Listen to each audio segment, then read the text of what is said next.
Good morning, friends. Have you ever wondered what you could do to maximize your brain health and your emotional intelligence, called your EQ, which is actually more important than your IQ, and at the same time reverse any depression or anxiety you might be struggling with? Well, let's talk about that today. I think that's some great, really foundational things for us to consider when we want to live our best life. So I am Diana Dodd. I am a registered nurse by background, and I'm a certified health and life coach.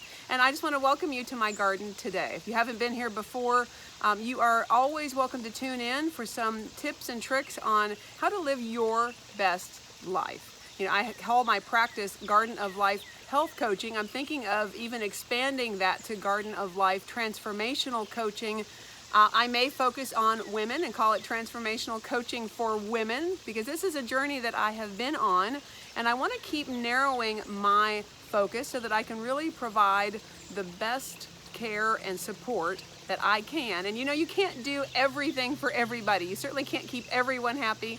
And as I continue on this journey of trying to live my best life and help my family the best that I can, that just has continued to expand. You know, when I was a nurse, it was to my patients, and now that I'm a coach, it's expanding to my clients. So just welcome on this journey. If you're coming back and you've been here before, welcome back. So I hope this has some good tips and tricks in it for you. This is a series that I started a few weeks ago. The first one I talked about the signs of depression. The second video I talked about signs of anxiety, and I gave some hints in the end of that anxiety one on things that you can really start doing to help rewire your brain. And so today we're going to jump in with some really powerful habits that you can adopt that will absolutely transform your life. And I don't say that without, you know, a lot of meaning in it. There is a lot of proof behind these different attributes of lifestyle, and I hope that they really give you a launching point. So let's jump right in. I've mentioned before in those other videos that I take a lot of this data from Dr. Neil Nedley, and he's got a phenomenal program that he has put together. He's a medical doctor that has chosen to focus on the brain and brain health. And one of his programs, he does have programs for just brain enhancement, but one very powerful program that he has put together, I'm sorry, Kitty just bumped the ring stand. A powerful program he has put together is called Depression and Anxiety Recovery Program. So there's his workbook for this, and I am going to pull some of these things from this book.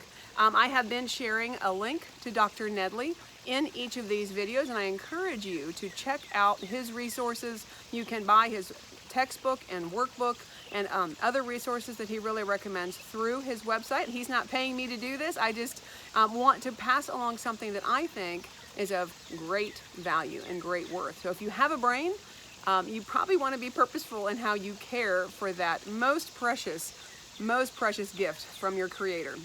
All right, so when we look at depression and anxiety, the first thing that often is offered to the person that realizes they're struggling with that, or with any kind of mental health issue or any kind of issue, is often medication. You know, you find in traditional medicine, that's what they do. They write you a script. I saw that for 20 years working as a nurse. That's how physicians are trained typically.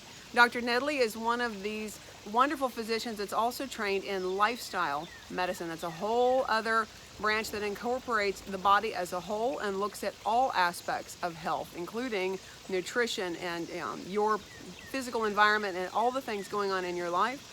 And that really resonates with me because as a holistically trained health and life coach, that's really the best path to your most vibrant living. You know, to have a vibrant and long and healthy life with a healthy, balanced mind and a healthy, balanced life is not an accident. You know, it's going to be things that come about because of your choices. You know, life is all about choices. So I think the ideals that we're going to share and talk about today, or that I'm going to share and that we can kind of go over, seem simple on the one side, but the other side, it's putting them into your life, into a practice that can really make a difference over time. So there are 10 in this list that I'm going to run through. I'm going to try to do this kind of quickly, and you can watch this again if it's too much of a fire hose. One of these days I'll learn how to edit these videos and add some text and other things. This has been very organic to this point. Y'all, I just sit down. A lot of this is from the cuff. Today I have a list that I'm going from. But most of everything I say to you has not been written out beforehand. I think you can tell that. And I just have to make sure I get at least through this without there being something go on in the background that I don't have to redo it, because I don't edit these at all. So we'll see how we get through this and just get this out to you. And I think that's the biggest thing, is just getting you the information, because when we know better, we can do better. All right, so the first thing is to avoid negative speech. And you want to start keeping a log of how long you can go where you say nothing negative, okay? So saying something negative, now you might have a thought come to your mind that is negative, and you can immediately reframe that, So if you're rushing off somewhere and you're late, you might be tempted to say, oh, I'm always late. And you might get to that person and you might speak about your own negativity. I'm always late. I'm sorry. I don't mean to be late. I'm just always late. Well, that's negative. And then if somebody is late coming to see you, you might have the same thing about them. They're always late. So instead, you can reframe pretty much everything from a negative and find a positive. You might recognize, what? I struggle with being late, but I'm going to do better. And today is the day that I'm going to start trying to do better. And honestly, that is an example that came to mind because I am an optimist, and it is said that an optimist is often late because we think that we can just get one more thing done before we have to get out the door. And ooh, I resonate with that. Anybody else resonate with that? So I think anytime you're tempted to say, I always do this, or I'm never good at this other thing, or I'm a bad parent, just don't vocalize those things. And as soon as they even come into your mind, reframe them and start honestly looking at the things that you do well.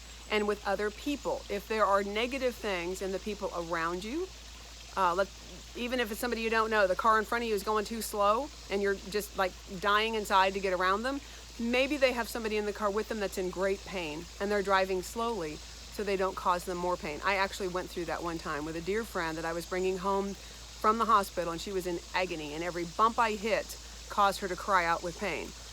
And the car behind me that was like crawling up my bumper, I felt so bad because they didn't know. And I was so sorry that I was, and I tried to pull over as quickly as I could to let them get around me, but there was that period of time where I couldn't. There wasn't anywhere to pull over. So that experience has always enabled me to pay that forward, because I don't know what's going on in that car in front of me. They might be 100 years old and doing the best they can, or there may be something else. So, or if somebody's racing up your bumper and you're really irritated about it, maybe they're rushing to the hospital, right? And there's something really horrible going on for them. They've gotten a call that their child got hurt, or their loved one has had an accident. You don't know. They might just be a jerk and driving too fast, but we don't know.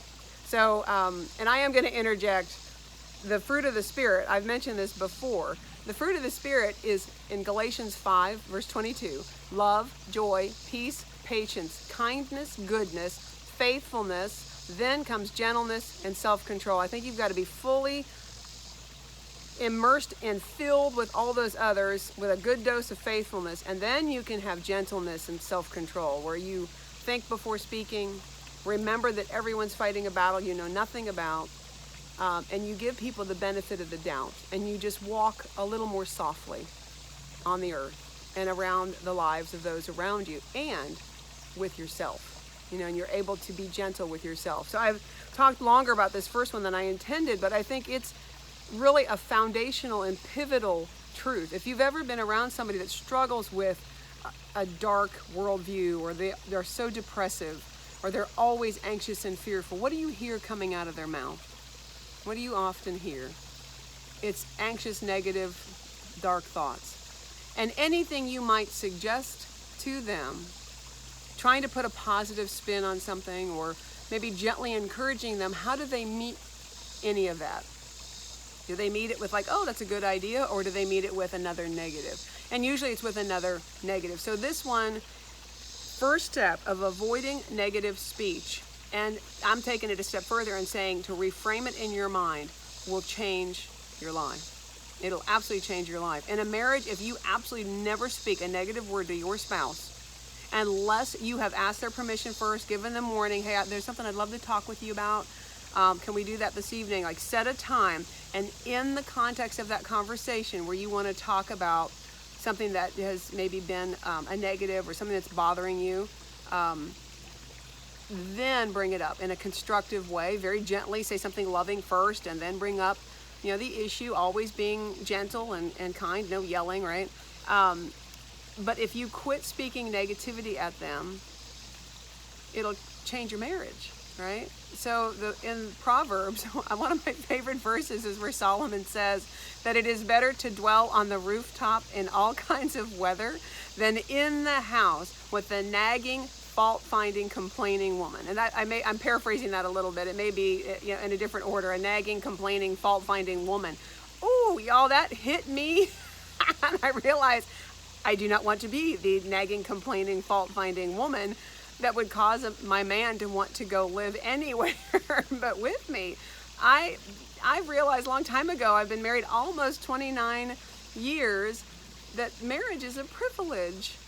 Do you realize that? Marriage, or any friendship, any relationship, it's not your right. It's a privilege that other person shows up. And why should they, right? What should make them want to show up? So, this first foundational piece of avoiding negative speech, and Dr. Nedley challenges us to do this for 14 days in a row. Okay, so that's a pretty tall order. But if you can do that, and I think I actually talked about this in a previous video, but it is so critical, this piece of eliminating negative talk. And I think we might say, well, that's just not even possible. I have children, right? Well, instead of saying, I hate it when you leave your clothes on the floor, you could say, you know what, honey, I really appreciate it when you put your things up, right? You can, if they're eating like a little wild animal at the table, sometimes that's not really the best place to be critical. And honestly, I have done that because I was raised with really high table manners. My parents were very intolerant of anything negative at the table. And I felt on the one hand that was good, because if we ever were out to eat, then I had nice manners when I went out. But I realized that it's easier for a child than to not want to eat at the table. If your kids are always asking, hey, can we eat in the living room with a show? Or can, they just don't want to hardly sit at the table. You may have to ask yourself, is it because I'm critical with them? So, even during that meal, you can pattern your good manners, and then just compliment something that you love that they do, right? So anything can be transferred into a positive, when I love it when you do that, and pray about it. You know what? That's where the Bible says for us to pray continually, because to do anything well, I think we have to be in constant communion with our Lord and Savior. All right, so second thing is to listen to classical music. Did you know that classical music and the melodiousness of that type of music, it's very, some of it is very clipped and precise, and it has a lot of mathematical structure. It said that, for children to listen to Beethoven or Bach will actually help them in their math work, because it is a very mathematically precise. When I took piano lessons my entire life growing up, I think I had 11 years in a row of intensive piano lessons. A lot of that music you played to a metronome, where that metronome would tick tock back and forth the beat of that song, and you played with that, and everything was very precise in how long you held the notes and everything you did. And yes, I kind of hated that as a kid at one point until I got good enough, and then it became a lot more fun. But classical music of any sort, and Pachelbel and some of these others are very flowing, almost like water, and they're just so soothing, and it does something very special to your frontal lobe. So with classical music, it's music therapy, and it elevates your mind, and it soothes the mind. The music that has a lot of discord and is, for lack of a better word, is really raucous, is going to cause higher anxiety. Classical music will lower it. And you can do some of these steps together while you're driving the car, listen to music, and do some of these other things while you're getting ready in the morning. You can put on the music for the whole family. You might find that there's less discord in the home if you've got classical music going. So water is the next one. I'm going to just jump through. I see this is already getting a little long, so I may get through about half of these and then pick up another video and do the other half. So water is incredibly important. Your brain is over 75% fluid, water, absolutely water, 75%. If you are dehydrated, there is nothing else that will make up for that. Not any amount of music or positive talk will make up for dehydration. So here's the simple formula. Your body weight divided by 2 is the number of ounces minimum you should be drinking a day. So that's your baseline. If you are out working and getting sweaty in the yard, if you're exercising, if you're doing anything that's exertional and you're sweating at all, then you need to really up that a lot. If you drink a cup of coffee or iced tea, you need to add another glass of water to help, because coffee, for example, is dehydrating. It's almost like a diuretic. So the rule of thumb is that formula, but as you constantly drink water, the easiest way to notice it is when you do go to the restroom that your urine is clear, that you can't hardly see it, and you shouldn't smell it. And if you are, you're dehydrated. And you will notice a huge improvement in everything. Sometimes people are having trouble losing weight simply because of dehydration. And then the next thing that's also related to all of this is the amount of sleep that you get. So you need to be getting anywhere from 7 to 9 hours. For adults, 7 to 8 is fine. Some people feel like they do fine on 5 or even 6, but I think if 6 would be bare minimum. Anything less than that, your body is not getting enough deep restorative sleep. The number of hours before midnight are twice as restorative as the hours after. So when we don't get to bed till midnight or 1 in the morning, you have missed that whole window of deep sleep before midnight. And the other thing that's happening, and I am going to go ahead and finish on this one with sleep, when you get in bed before midnight and you're in a deep sleep, it's between the hours of 11 p.m. and 1 a.m. that they have determined that the body does, and the brain especially, does its housekeeping and regeneration. And one of the big things the brain is doing in those hours of deep sleep between 11 p.m. and 1 a.m. is it's squeezing out and eliminating something called amyloid plaque. And guess what Alzheimer's patients' brains are full of? Amyloid plaque. So that was enough when I learned that to really motivate me to start getting to bed earlier. Honestly, I love to be in bed by 9:30. Then I can read for a while and my light is off. 10 o'clock, 10:30, sometimes at the latest, I feel infinitely better in the morning. And this is as a woman that used to routinely get to bed well after midnight, usually 1, sometimes 2 in the morning. The years I took care of my mom, she was up and down so much in the evening that sometimes she wasn't more settled till 10 o'clock. And sometimes, guys, that was 9 or 10 o'clock is the first time I felt like I had a chance to eat supper as a caregiver. The years I did take care of my mother for over 12 years. So, and then you have a child and you have all these demands. So sometimes our habit is to really enjoy those late night hours. Some of us considered ourselves a night person, right? But the truth is, you just missed your first window of sleep, because your brain actually starts producing melatonin, which is the hormone that controls your sleep cycle. It starts producing that at sundown.